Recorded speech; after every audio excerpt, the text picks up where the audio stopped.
Paradox of choice அப்படிங்கறத பற்றி கேள்விப்பட்டிருக்கீங்களா?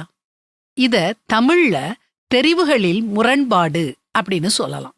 இதுக்கு அர்த்தம் என்னன்னா, நமக்கு நிறைய தெரிவுகள் இருக்கும்போது எதை தேர்ந்தெடுக்கன்னு தெரியாம நம்ம சோர்வடைஞ்சிடுறோம். ஒரு அதிருப்தியான நிலைமையில இருக்கிறோம். அதிகமான சாய்ஸஸ் இருக்கிறதுனால நமக்கு ஒரு பிரமிப்பு ஏற்படுது. கடைசியில நாம தேர்ந்தெடுக்கிறது நமக்கு விருப்பமானதாயும் இல்ல.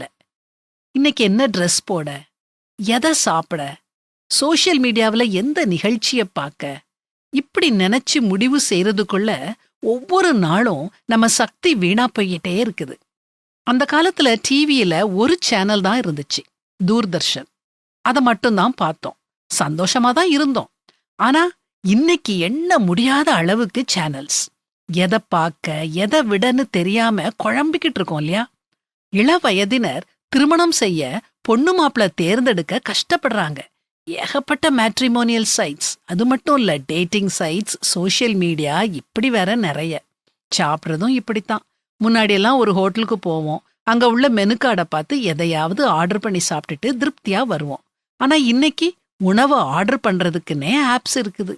நாம இருக்கிற ஊர்ல உள்ள அத்தனை ஹோட்டல் மெனுவும் அதுல இருக்குது. எதை சாப்பிட்றதுன்னே தெரியாம புதுசா எதையோ ஆர்டர் பண்ணி இஷ்டமில்லாம சாப்பிடுறோம். நம்ம ஏன் இப்படி இருக்கிறோம்? ஆசை, எல்லாத்தையும் அனுபவிக்கணுங்கிற பேராசை.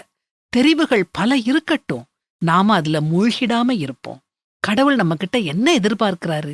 பரிசுத்த வேதாகமம் தெளிவா சொல்லுது, போதும் என்கிற மனதுடனே கூடிய தேவ பக்தியே மிகுந்த ஆதாயம். உலகத்திலே நாம் ஒன்றும் கொண்டு வந்ததும் இல்லை, இதிலிருந்து நாம் ஒன்றும் கொண்டு போவதும் இல்லை என்பது நிச்சயம். உண்ணவும் உடுக்கவும் நமக்கு உண்டாயிருந்தால் அது போதும் என்றிருக்க கடவோம்.